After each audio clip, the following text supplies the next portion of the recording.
그러면 자기소개를 먼저 해주시면 좋을 것 같아요.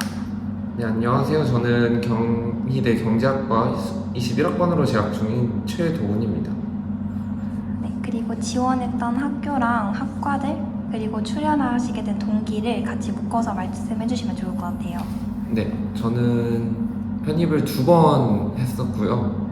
편입 시험을 2번 봤었고, 첫 번째 했을 때 같은 경우는 연대고대, 서성한 중경외시, 국승, 건동홍, 국민대까지 봤습니다. 그리고 두 번째 봤을 때는 똑같이 연고, 서성한, 중경외시까지만 봤습니다. 모두 다 경제학과로 지원했고 학사 편입으로 지원하게 되었습니다. 그리고 영상에 출연하게 된 동기는 편입을 2년 동안 하게 되면서 알게 된 정보가 좀 많은데 이거를 주변에 많이 알려주고 싶었고, 특히 남자분들이나 아니면 아직 군대를 갔다 오시지 않은 분들한테는 조금 제가 돌아왔던 길보다는 조금 더 빠른 길로 갈 수 있지 않을까 하는 생각에 알려드릴 정보가 있다고 생각해서 출연하게 되었습니다. 네, 그러면 다음으로 이제 지원 형태의 독학이었는지 학원이었는지, 그리고 일반 편입이었는지 학사 편입이었는지를 말씀해 주시면 좋을 것 같아요. 네, 저는 첫 번째 편입 시험을 볼 때는 학원을 조금 다니고 그 다음에 준 독학으로 했고, 두 번째 할 때는 저는 다른 회사에서 인턴 생활을 하면서 독학으로 진행을 했습니다. 저 같은 경우는 이제 연대랑 고대 이제 논술을 같이 준비하면서 하다 보니까 그 시간 관리 차원 측면에서 독학을 선택하게 되었고, 첫 연도에 했던 기본 베이스를 기반으로 두 번째 연도에 독학을 할 수 있었던 것 같습니다. 그래서 세부 공부 방법으로 조금 이어서 말씀을 해드리면, 학원 처음에 편입 영어 학원에 다닐 때는 그거에서만 집중을 해서 다녔고요. 그리고 하반기에 이제 논술학원과 병행해서 다닐 때 같은 경우는 저는 연대 같은 경우는 영어 논술을 준비했고 고대 같은 경우는 한국어 논술을 준비하다 보니까 두 개 완전 다른 시험을 준비하면서 편입 영어 같은 경우는 단어 위주로 많이 집중을 해서 공부를 했습니다.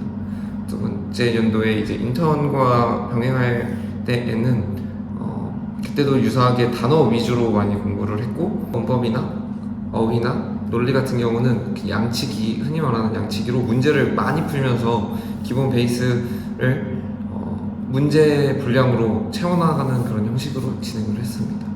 네, 그러면 혹시 그 인강을 들으셨을 때 그 들으신 교수님이나 아니면 추천해 주실 만한 교재 같은 거 있을까요? 인강 같은 경우는 김영호 편입의 정명 선생님 인강을 들었고요. 다른 교수님을 엄청 많이 듣는다고 해서 차별성이 생기는 것 같진 않아요. 결국엔 편입시험이라는 건 자기와의 싸움인 부분이 많이 크고, 기본적으로 어휘에서 출발을 한다고 생각하기 때문에 단어장 많이 보는 게 중요하다고 생각하고, 특히 뭐 복합화입을 많이 보실 텐데 복합화입을 A, B 모두 다 유사어 정도까지도 다 익힐 수 있는 정도가 기본으로 전제가 깔려야 된다고 생각을 합니다. 그러면 혹시 도훈님만의 단어 외우는 꿀팁 같은 거 있으셨을지 공유해 주시면 좋을 것 같아요. 네, 계속 어휘의 중요성을 말씀드리는데, 저는 어휘는 결국엔 금방금방 까먹을 수밖에 없는 공부라고 생각을 해요. 그래서 뭐 1월달에 외웠던 단어 한 3월달에 보면 무조건 까먹을 수밖에 없는 그런 구조인데, 이거에 대한 스트레스를 받지 않고 그냥 꾸준한 회독이 중요한 것 같아요. 그래서 보통들 다들 뭐 하루에 뭐 100단어, 50단어 이렇게 정하시고 계속 진행을 하실 텐데, 그걸 하루 빼먹었다고 해서 그 전에 단어를 오늘 외우고 오늘 분량도 오늘 외우려고 하지 마시고, 어제 거 안 했다고 하면 그냥 과감하게 그 날을 포기하고 그냥 쭉쭉쭉 진행하면서 회독을 늘리는 형식으로 진행하는 게 멘탈 관리에도 좋고 동기부여 측면에서도 도움이 많이 되는 것 같습니다. 그럼 공부하실 때 이제 지겹게 하신 게 아니라 뭐 그 분량을 못했다 하더라도 이제 그 다음 회차를 계속 이어나가면서 스트레스 받지 않고 공부를 하신 거죠? 네, 맞습니다.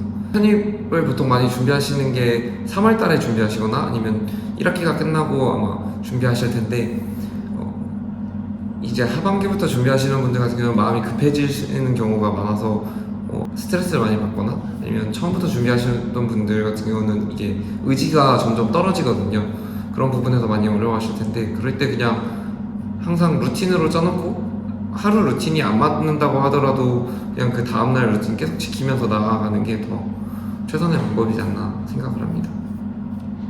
그러면 혹시 편머리 교재는 푸셨는지 따로 사용하신 교재를 말씀해 주시면 좋을 것 같아요. 네, 저는 편머리 교재는 편입을 다니면서 풀기도 했었고 독학할 때도 많이 풀었었는데 그것보다 저는 기본 기출문제 인서울 대학교 기출문제를 전부 다 풀어보는 게 중요하다고 생각하고 대학마다 패턴들이 굉장히 다르거든요. 작년도 기준으로 말씀을 드리면 오히려 서강대가 중앙대보다 훨씬 난이도가 쉽기도 했고 시간 여유도 훨씬 많았던 시험이었어요. 그래서 그런 부분들을 자기가 강점을 파악하고 내가 여기 학교는 확실하게 강점이 있다라고 생각을 한다면 그 부분을 강화시키는 전략을 하든지 아니면 약점을 보완하는 전략을 세우든지 자기한테 맞는 방법을 선택해서 그거에 집중하는 게 중요하다고 생각을 합니다. 네, 그러면 그 멘탈이나 체력 관리 부분에서 어떻게 관리를 하셨는지 말씀해 주시면 좋을 것 같아요.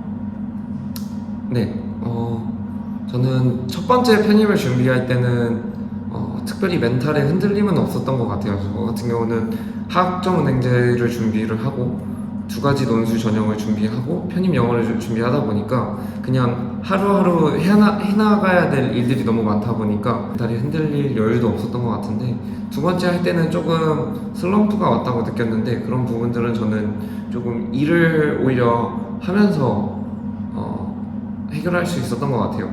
이거는 초시를 준비하시는 분들한테는 해당이 안 되는 것 같고 두 번째나 아니면 기본 베이스가 조금 높다고 하시는 분들 같은 경우는 사회 생활을 하면서 얻는 에너지로 다시 공부를 할 수 있는 그런 분위기도 되고 저 같은 경우는 두 번째 시험 볼 때는 인턴을 할 수 있었는데 이제 사회에서 학력이 어떤 영향력이 되는지를 직관적으로 보다 보니까 그거에 대한 욕구가 다시 커지는 그런 계기가 될 수 있었던 것 같습니다.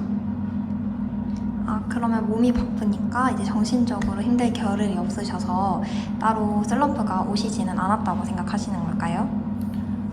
네, 그런 부분이 많이 큰 것 같아요. 자신이 해야 될 일을 흔히 말하는 MBTI에서 T나 J가 아니더라도 그냥 해야 할 일을 적어놓고 그거를 이렇게 다 끝냈을 때 이렇게 맞췄다고 할 수 있는 그런 습관들을 들이는 게 되게 중요한 것 같습니다. 그래야지 그 다음날 계획을 또 세울 수가 있고 그냥 너무 멀리 보거나 너무 어렵게 보이는 것들도 그냥 짧게 하다 보면 그냥 저희가 흔히 말하는 복합화액을 A, B, 권 다 외우라고 하면 굉장히 어려워 보이는데 하루에 100단어라고 하면은 충분히 할 수 있어 보이잖아요. 그런 맥락에서 오늘 정한 양을 수행하는 게 중요하고 그거를 수행하지 못하더라도 스트레스 안 받는 게 중요하고 이런 맥락이 중요한 것 같습니다. 그러면 학사 편입을 이제 군대에서도 준비할 수 있다 하셨는데 그거에 관한 꿀팁을 남자분들을 위해서 전해주시면 좋을 것 같아요. 저 같은 경우는 이미 군대를 가기 전부터 편입에 대한 생각은 가지고 있었는데 계획은 하지 않았었고요. 다만 많은 남성분들이 저와 같은 실수를 하지 않고 군대를 가기 전에 뭔가 일말의 계획을 세웠다면 편입이라면 더더욱 군대를 활용해서 군대 안에서 E-러닝이라는 학점 취득 제도가 있어요. 그래서 일반 편입이신 분들도 군대를 활용해서 학점을 채워서 나와서 학사 편입을 준비하시는 게 굉장히 유리하다고 생각이 되고요. 그 안에서 따로 공부를 하는 게 가장 좋지만 그 여건이 다 모두에게 제공되진 않잖아요. 그런 측면에서 학점이라도 취득을 해서 학사 자격을 취득한다면 나중에 편입 공부할 때 편입 영어에만 집중할 수 있는 그런 기회가 생길 것 같습니다. 네, 그러면 도우님이 논술도 준비하셨다 했는데 논술 공부는 어떻게 하셨는지 꿀팁을 알 수 있을까요? 네, 저는 이미 본인 어느 정도 베이스가 있고 자신이 있으시다면 저는 논술 준비는 좀 필수적으로 같이 했으면 좋겠다는 생각을 많이 합니다. 특히 고등학교 때 논술 베이스가 어느 정도 잡혀있는 분이라면 최대 단기간에 한 2-3개월 만에 공부로도 충분히 연대, 고대 논술을 쓰는데 문제는 없거든요. 합격 라인에 간다는 건 다른 얘기일 수 있지만 그래도 2시간 안에 그 원고지를 채우고 나오는 데는 문제는 없을 거기 때문에 꼭 같이 준비했으면 좋겠다는 생각이 들고요. 저 같은 경우는 논술이 또 하나의 장점은 편입 공부만 하다 보면 이게 굉장히 공부를 위한 공부가 되는 경우가 많아요. 근데 이 논술 같은 경우는 다양한 자료를 읽고 전공 서적을 읽을 때도 있고 전공 관련된 그런 지문들을 읽을 때도 있다 보니까 조금의 리프레시가 되기도 하고 시간을 더 타이트하게 짜다 보니까 그런 측면에서 저는 오히려 시간 관리가 더 잘 됐다고 생각이 되거든요. 뭐 예를 들어서 오전에 편입 영어를 끝내야지 오후에 편입 논술을 준비할 수 있었기 때문에 오전에 조금 더 부지런하게 움직일 수 있었던 그런 계기가 있었던 것 같습니다. 특히 이런 부분에서도 일맥상통하게 학사 편입을 준비하는 쪽이 훨씬 유리한 부분이 있어요. 편입 논술 같은 경우 서성한 라인에서도 많이 편입 논술을 지원하기 때문에 내 실력이 조금 부족하더라도 그날 현장 컨디션에서 아니면 지문에 따라서 굉장히 편차가 심하게 나타난다고 생각을 하기 때문에 한 번쯤은 꼭 준비하시는 걸 추천을 드리고요. 다만 이거는 어느 정도 편입 영어가 완성이 됐다는 전제가 꼭 필요한 것 같습니다. 그러면 이제 논술이 어떻게 보면 편입 영어만 했을 때 지겹잖아요. 그거를 이제 해소해 줄 수 있는 그런 책에 있는 느낌으로 하신 거죠?